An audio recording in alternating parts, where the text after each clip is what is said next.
বিশ্বাস করেন ভাই, আজকে সকালবেলা বড় একটা দুর্ঘটনা থেকে আমার ভাই বাইচে গেছে গা। টুপি মাথায় মিথ্যা কথা কব না, গেছিলাম ফজরের নামাজ পড়তে।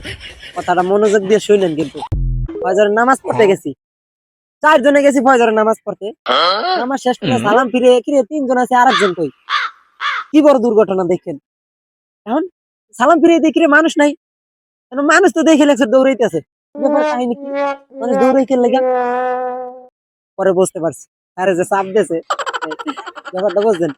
তারপর মামাই তো দৌড়াইতেই আছে। এখন মূল কথা হয়েছে গিয়া গেটের চাবি তো হয়েছে আমার কাছে। এখন তো মামাই খালি দৌড়ায়, আমি ডাকি এ খারা খারা। ওই বুঝছে কি আমি কইছি দৌড়া, ওই তো হুইয়ে পড়ে দৌড়। কেসি গেটের চাবি রয়েছে আমার।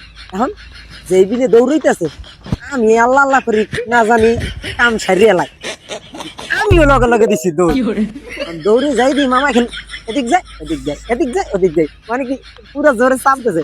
আর আমি সাইডটা ধরে রাখছি, গেটটা খোল বুঝলা, আমরা সাথে